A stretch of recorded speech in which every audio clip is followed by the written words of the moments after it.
Joining me now, New York Post columnist Karol Markowicz, who smartly fled New York City for Florida. Karol, until, like, this just seemed they cannot get their together, whether it's here in New York or Chicago. Absolutely. Yeah. No, that's it. I think that the way that they're handling the police forces is just a failure, and it's going to be an ongoing problem. You know, in June 2020, I wrote about how police were checking out of their jobs and not renewing their contracts and retiring early, etc. And, you know, and now we know that that's happening at greater levels all across the country. We have treated police bad, and now we've gotten to the point where we really need better police and we need more police work, and they're just not there in the force anymore. And part of it, particularly here in New York, but this is also an issue across the country, is that you have laws that do not hold and put in jail temporarily suspects who are picked up. The bail reform, the no cash bail here in New York City, which still needs to be modified. You have DAs far and wide, whether it's George Gascon or Alvin Bragg here in New York, who will not prosecute with the full force of the law people who commit crimes. And so cops just won't. There's nothing in it for them to arrest people unless they. Like, you have to basically kill somebody here in New York City to get arrested. Right.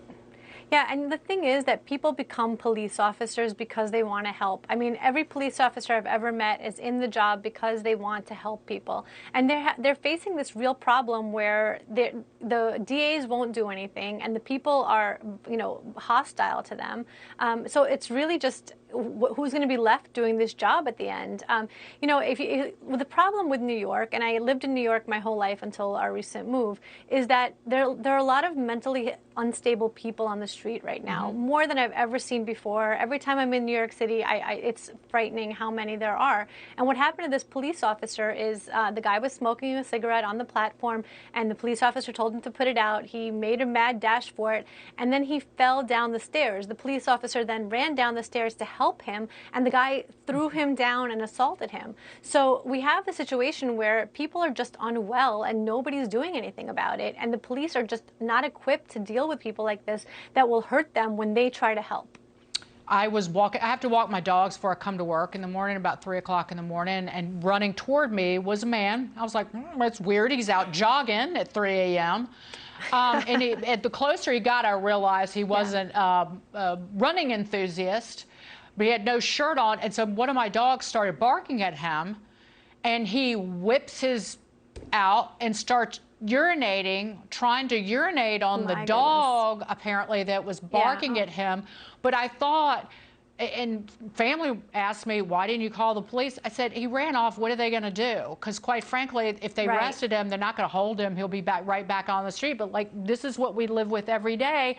We also live with, glory be the New York Post.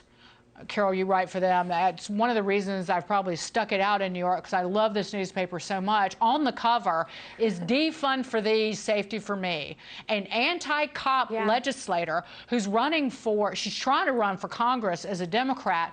She moved out of Harlem because of the crime in Harlem, and actually said she moved down and lived, this is some time ago, lived with her boyfriend, or fiance at the time. She explained that she had to move because of when I was living in Harlem, I didn't feel safe. That's what she said. Yeah.